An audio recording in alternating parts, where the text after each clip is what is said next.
Hello friends, जय जगन्नाथ। महाप्रभु श्री जगन्नाथंकर जय हेउ। तेबे फ्रेंड्स, आज नुआ वीडियो रे आमे आज जानिबा महाप्रभुंकर अनवसर नीति संपर्क रे। तेबे फ्रेंड्स, से वीडियोटी को पूरा लास्ट पर्यंत देखंतु और जदि वीडियोटी भल लागिला तेबे लाइक शेयर और कमेंट करिया को आदौ भूलिबेनी और मो चैनल टी को सब्सक्राइब मध्य करि नेबे। तेबे फ्रेंड्स, चलंतु देरी न करी आज रे वीडियोटी को स्टार्ट करिवा।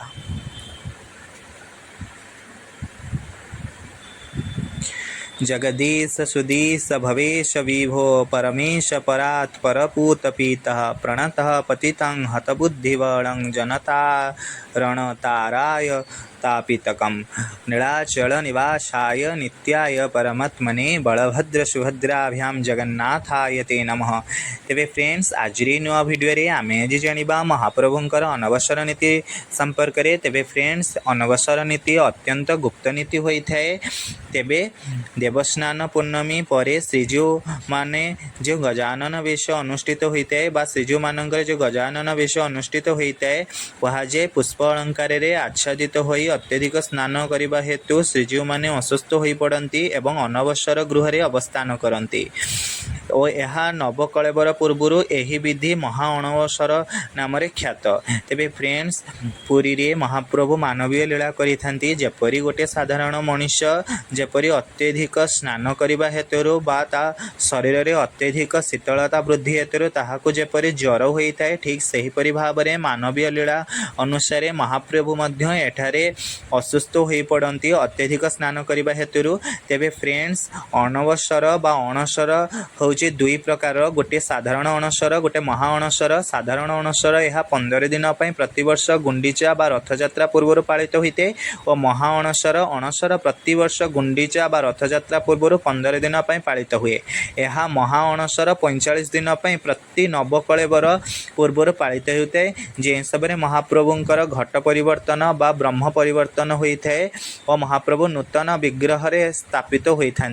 तेबे फ्रेंड्स, अणसर नीति यथाक्रमे करालक्रम श्रीअंग फिटा फुलुरी तेल लगी पैता लगी फुलुरी लगी श्रीकपड़ा उत्सव बा पटाबंधन मसृण लेपन चक्का विजे चंदन लगी खड़ी लगी असुआ लगी राजप्रसाद विजे खड़ी प्रसाद बनक लगी चक्का असरप और परे नवजौवन दर्शन और परे रथयात्रा एहीपरि भाव में महाप्रभुंकर नीति त्वरान्वित होता है। एबे फ्रेंड्स, आसंतु जानिबा कराल कर्म। आषाढ़ कृष्ण प्रतिपदरु चतुर्थी विग्रह गुड़िकर मरामती सह ठाकुर मानकर अंगर वस्त्र को ओतारी कराल काम करा जाए। श्रीअंगरे लागुवा कस्तूरी झुणा चुआ और चंदन लेप को अलगा करा जाए। अलगा होइतिबा पदार्थ मानक कराल कहा जाए। श्रीअंग फिटा स्नान मंडप रे स्नान द्वारा ओदा पाट वस्त्र को अणसर गृह रे ओलागी करा जाए।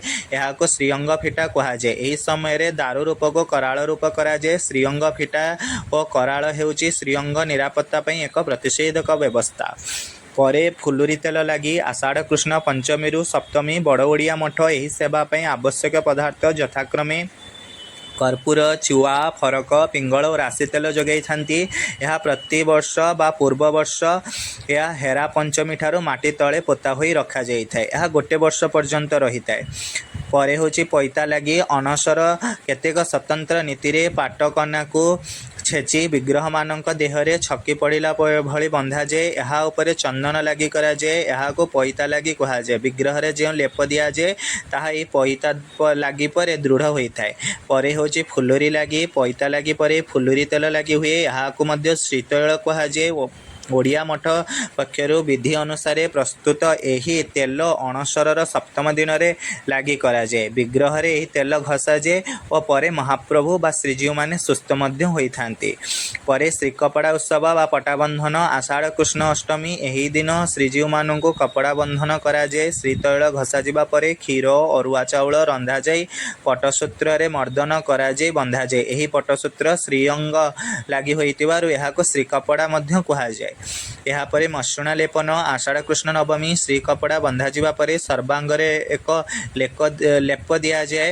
ଶ୍ରୀଜୀଉମାନଙ୍କୁ ଚନ୍ଦନ କର୍ପୂର ରାଶି ତେଲ ଇତ୍ୟାଦି ଲେପନ କରାଯାଏ। ଏହାପରେ ଚକା ବିଜେ ଆଷାଢ଼ କୃଷ୍ଣ ଦଶମୀ ତିନୋଟି ମୁଗନି ପଥରର ଚକା ଅଣବସର ପିଣ୍ଡିରେ ରଖାଯାଏ। ବିଗ୍ରହମାନଙ୍କୁ ଏକ ଚକା ଉପରେ ବିଜେ କରାଯାଏ। ପାରମ୍ପରିକ ରୀତିମତେ ଦଶମୀ ତିଥିରେ ଶ୍ରୀବିଗ୍ରହମାନଙ୍କୁ ଆରୋଗ୍ୟ ହେବା ନିମନ୍ତେ ରାଜବୈଦ୍ୟଙ୍କ ପ୍ରସ୍ତୁତ ଦଶମୂଳ ମୋଦକ ସେବନ କରିବାକୁ ଦିଆଯାଇଥାଏ।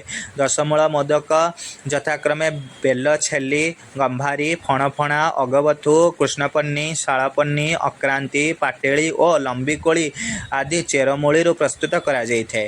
ରାଜବୈଦ୍ୟମାନେ ପ୍ରସ୍ତୁତ କରିଥିବା ଦଶମୂଳ ମୋଦକକୁ ପ୍ରତି ମହାପାତ୍ର ସେବକ ଠାକୁରମାନଙ୍କୁ ଭୋଗ କରିବା ପରେ ଅଣସର ଘରେ ଶୋଇ ରହିଥିବା ଶ୍ରୀଜୀଉମାନେ ଉଠି ଚକା ଉପରକୁ ବିଜେ କରିଥାନ୍ତି। ଏହାପରେ ହେଉଛି ଚନ୍ଦନ ଲାଗି। ତେବେ ଫ୍ରେଣ୍ଡସ୍, ଆଷାଢ଼ କୃଷ୍ଣ ଏକାଦଶୀ ଶ୍ରୀଜୀଉମାନଙ୍କୁ ଚନ୍ଦନ କର୍ପୂର ଚୁଆ କସ୍ତୁରୀ ଓ କୁଙ୍କୁମ ଇତ୍ୟାଦି ମିଶ୍ରିତ କରି ଲେପନ କରାଯାଏ। ଠାକୁରମାନେ ସୁସ୍ଥ ହୋଇଥିବାରୁ ଏକାଦଶୀ ଠାରୁ ଅଣବସର ଘରେ ଠାକୁରମାନଙ୍କ ପୂଜା ସମୟରେ ଘଣ୍ଟ ବାଜିବା ସହ ଭୋଗରେ ତୁଳସୀ ପଡ଼ିଥାଏ।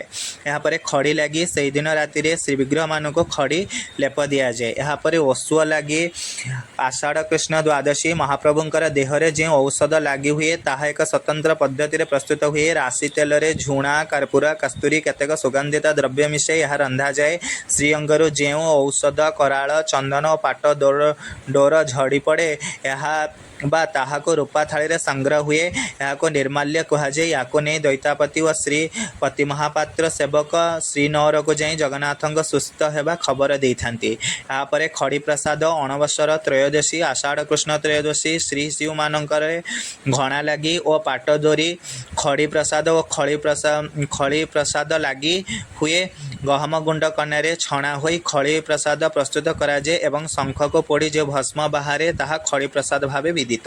ଏହାପରେ ବନକ ଲାଗି ଆଷାଢ଼ କୃଷ୍ଣ ଚତୁର୍ଦ୍ଦଶୀ ଦତ୍ତ ମହାପାତ୍ର ସେବକମାନେ ଗାଢ଼ ହେଙ୍ଗୁଳ ଶୁଦ୍ଧ ଶଙ୍ଖ ଅଁଳା ତମ୍ବା କଜ୍ଜଳ କୁଙ୍କୁମ ହରିତାଳ ଫୁଲଖଡ଼ି ଗୁଣ୍ଡ କରି ରାଶି ତେଲ ମିଶାଇ ଏକ ରଙ୍ଗ ପ୍ରସ୍ତୁତ କରନ୍ତି। ବନକ ଲାଗିରେ ଶ୍ରୀଜୀଉମାନଙ୍କର ରୂପକାମ କରାଯାଏ। ତାହାପରେ ଚକା ଅସରପ ନୂତନ କନା ତୁଳାରେ ଯନ୍ତ୍ର ଆକାରରେ ପ୍ରସ୍ତୁତ ହୋଇଥିବା ଏକ ଶାସ୍ତ୍ରୀୟ ବିଧିରେ ତଥା ସାବରତନ୍ତ୍ର ପରମ୍ପରାରେ ସଂସ୍କାରିତ ହୋଇଥିବା ଏକ କୋମଳ ଚକା ସଦୃଶ ଗୋଲ ଆସନକୁ ଶ୍ରୀବିଗ୍ରହମାନଙ୍କୁ ଲାଗି କରାଯାଇଥାଏ।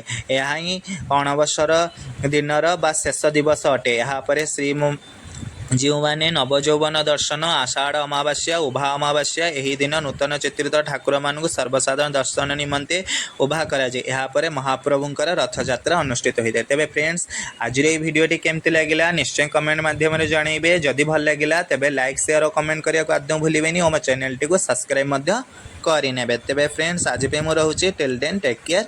ଜୟ ଜଗନ୍ନାଥ।